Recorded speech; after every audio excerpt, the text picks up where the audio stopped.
हाय दोस्तों, स्वागत है आप सभी का तंवर राजपूत वेल्थ में।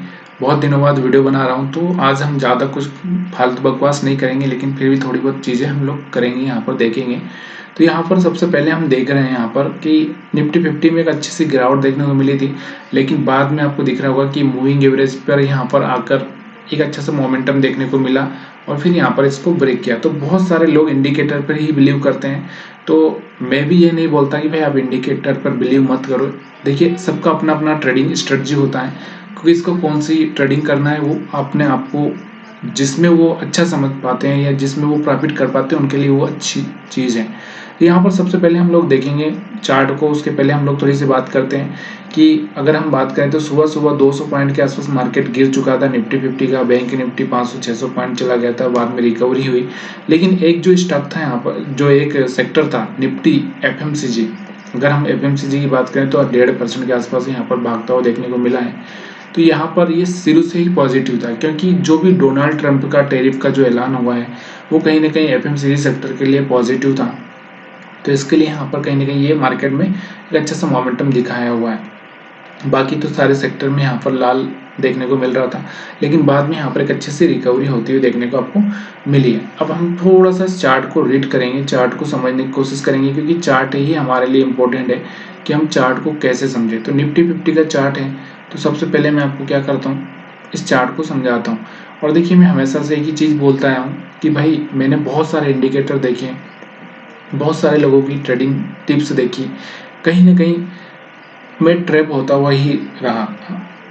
और इसके बाद जो मैं चीज़ें देखना चालू किया वो मैंने बहुत सिंपल सा अनुभव किया कि भाई मार्केट में अगर आपको कुछ देखना है तो जो लाइव चल रहा है, देखिए एक चीज़ हमेशा याद रखिए, लाइव में आप क्या देख सकते हो। आप या तो आप देखोगे ऑप्शन चेन को, ऑप्शन चेन का डेटा अगर आप देखोगे, लेकिन वो इतनी आसानी से समझ में नहीं आएगा। उसके बाद कोई इंडिकेटर, देखिए इंडिकेटर भी यहाँ पर आपको दिख रहा होगा कि बाद में जब मार्केट गिर जाता है तब जाके इंडिकेटर यहाँ पर सिग्नल देता है, लेकिन कुछ हद तक ठीक भी होता है।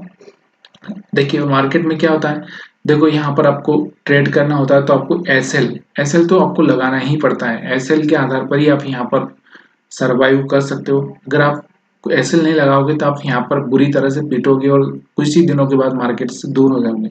तो यहाँ पर सब चीज़ें को छोड़ते हुए हम लोग यहाँ पर एक चीज़ को देख लेते हैं।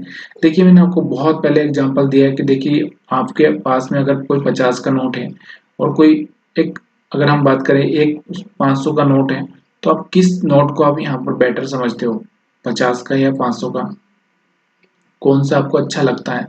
तो यहाँ पर 500 का यहाँ पर लिखता हूँ मैं, और इसके बाद नीचे 50 का।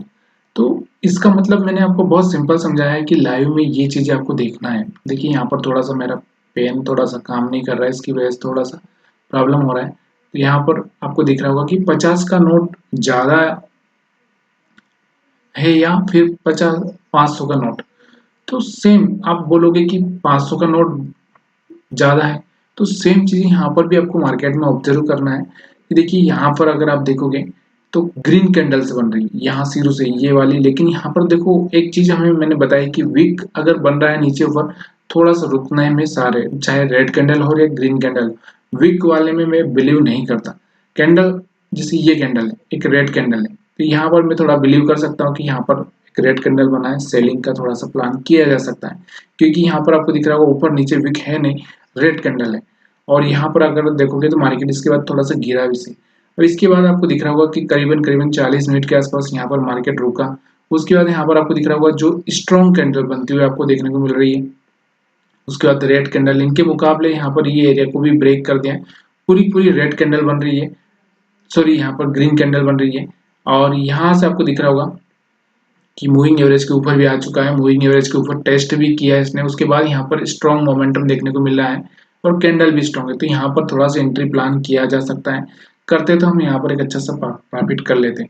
उसके बाद देखने को मिल रहा होगा वापस से दोबारा मूविंग एवरेज के ऊपर आकर टेस्ट किया, फिर यहाँ पर भी हम एक एंट्री प्लान कर सकते थे और यहाँ पर भी एक अच्छा सा मोमेंटम देखने को मिला है। दोबारा अगर आप देखोगे तो यहाँ पर एक अच्छा सा रेड कैंडल से यहाँ पर अगर आप देखोगे मूविंग एवरेज को ब्रेक किया है, तो यहाँ पर भी एक एंट्री प्लान की जा सकती थी निफ्टी 50 में। तो आज ज़्यादा कुछ खास मैं आपको बताऊंगा नहीं, लेकिन सिर्फ इतना ही एनालिसिस हम लोग करेंगे। और उसके बाद अगर हम बैंक निफ्टी को भी देखेंगे तो सेम चार्ट बैंक निफ्टी का भी, इसमें भी कुछ खास मतलब वही चीज़ें हैं।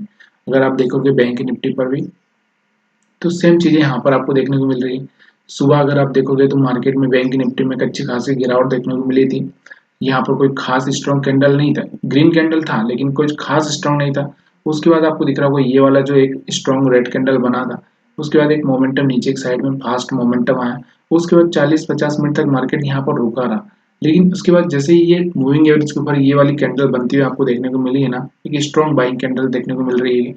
इसके बाद अगर आप देखोगे तो एक अच्छा सा मोमेंटम यहाँ पर इस कैंडल के बाद में आपको मार्केट में आता हुआ देखने को मिला। यहाँ पर आपको दिख रहा होगा, फिर यहाँ पर सेलिंग हुई। और देखो मैंने आपको एक चीज समझाई थी, अगर पता होगा तो शायद, कि देखो जब भी मूविंग एवरेज से मार्केट दूर हो जाता है तो बाद में वो वापस से आता है, चाहे वो नीचे हो या फिर ऊपर जाता है, फिर बार यहीं आता है, फिर वापस ऊपर जाता है, इस तरह से मार्केट चलता है। तो कंटिन्यू मार्केट इस फ्लो में यहाँ तक गया है, तो थोड़ा सा इतना स्वाभाविक था कि इतना रेड कैंडल बने। उसके बाद फिर मार्केट में बाउंस बैक किया और दोबारा मार्केट ने यहाँ पर रिटेस्ट किया और उसके बाद ये ब्रेक किया। यहाँ पर एक अच्छा सा सेलिंग देखने को मिल रहा है। तो कहीं ना कहीं आप देखोगे पूरे के पूरे एरिया में यहाँ पर अगर कोई चीज देखोगे तो यहाँ पर एक ही चीज यहाँ पर आपको देखने को मिल रही है और वो है कैंडल। क्योंकि लाइव में आप क्या देख सकते हो, सिर्फ कैंडल ही देख सकते हो और ऑप्शन चेन भी देख सकते हो, लेकिन क्या होता है ये सारी सारी चीजें ना, ऑप्शन चेन आपको बाद में मतलब इतना समझना बहुत मुश्किल है, क्योंकि वो बड़े बड़े खिलाड़ियों के लिए काम करता है। छोटे मोटे के लिए क्या ही ऑप्शन चेन में आप समझ पाओगे, छोटा मोटा आप समझोगे तब तक मार्केट गिर चुका होगा और आपका इतना बड़ा एसएल भी नहीं होता। तो यहाँ पर हमारे पास में इंडिकेटर की अगर हम बात करें तो इंडिकेटर पर भी भरोसा करना इतना आसान नहीं है। 50-50 चलता है, 50-50 में आप क्या ही प्रॉफिट करोगे, इतना तो आपका जो चार्जेस है वही लग जाएगा।